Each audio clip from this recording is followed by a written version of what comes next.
Welcome back to Splodinator.com's coverage of E3 2013. I'm Noobs. Well, we're kicking off day one with Nintendo's big Wii U Focus Direct, which I'm counting as a conference. Frankly, a disappointing showing from Nintendo this morning. Starting off with my lowest point, the announcement that Retro's big new game is a direct sequel to Donkey Kong Country Returns for the Wii U called Donkey Kong Tropical Breeze. It's coming in November. Look, the original was phenomenal. This one looks great as well. First retro game in HD. Dixie Kong is playable in this one now. They're doing a lot more with the camera where it's going to be swooping around as you're shooting through barrels and stuff. No doubt it'll be a spectacular game. But frankly, I am disappointed that this is what Retro's resources are on. It's frankly just not what Nintendo needs right now to sell the Wii U, especially in the West.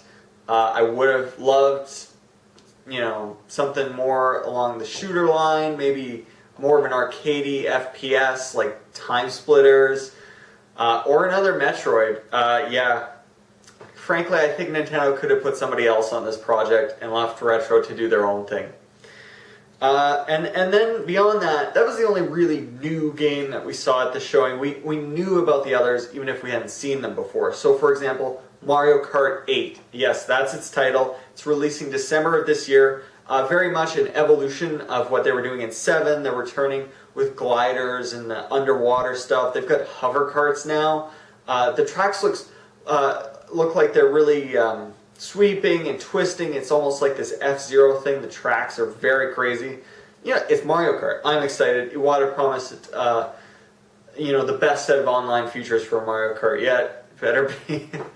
But yeah, it looks good. It's Mario Kart. And then Super Mario 3D World. Again, an evolution of what they did on the 3DS with 3D Land. Finally, yes, believe it or not, Mario Luigi, Peach and Toadstool playable in this. Moves very similar to how they controlled in the old Super Mario Bros. 2 USA. Heavily featured a new suit, the cat suit. I don't want to say a cat suit. A power-up, a cat-themed, cat-flavored power-up. Has Mario kind of climbing up walls with his claws and stuff like that. They even included the tail in the logo, very similar to what they did with the Tanuki tail in 3D Land, really pushing that power up. So again, this is our first look at it. It looks phenomenal. So excited right there. And then of course the news everyone was waiting for, the debut of the new Smash Bros games coming to Wii U and 3DS. No titles yet. Coming 2014, so it's a ways away still. A couple new playable characters revealed. The villager from Animal Crossing. I saw him using his net. And then Mega Man. Yeah, that's really the megaton of the show here. Mega Man is in Smash Brothers. Look, it doesn't seem like Capcom's doing anything with the character these days, so at least we get to see him in Smash.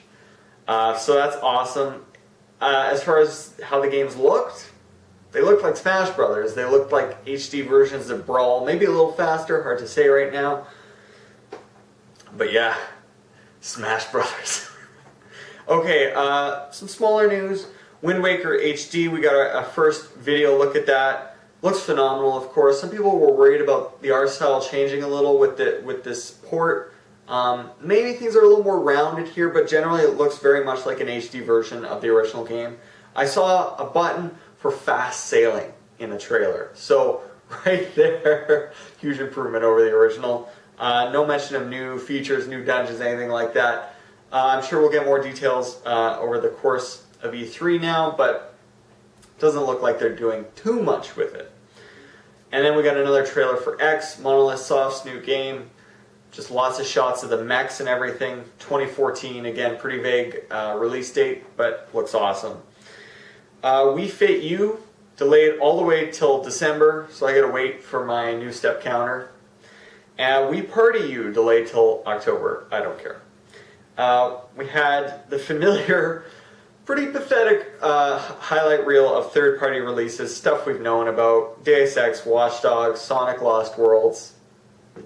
Yeah, nothing too dramatic happening on the third-party front there for Wii U. A little bit of 3DS stuff.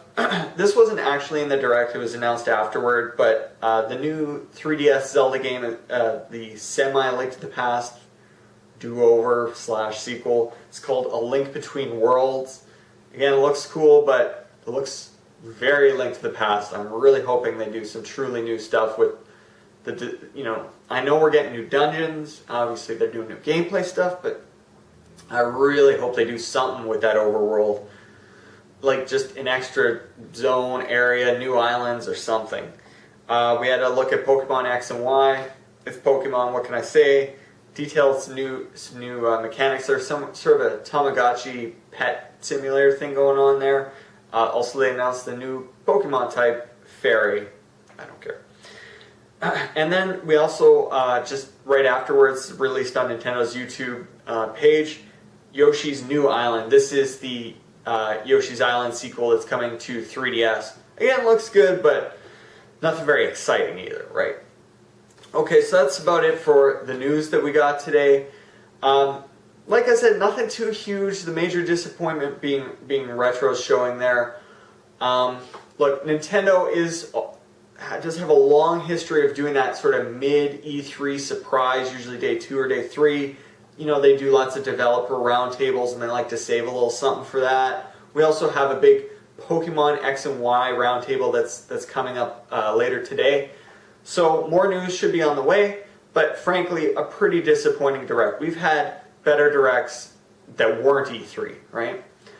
So I'm going to give this one a 2 out of 5. I'm sorry, Nintendo, but as far as the big 3 go, they lost the conference battle.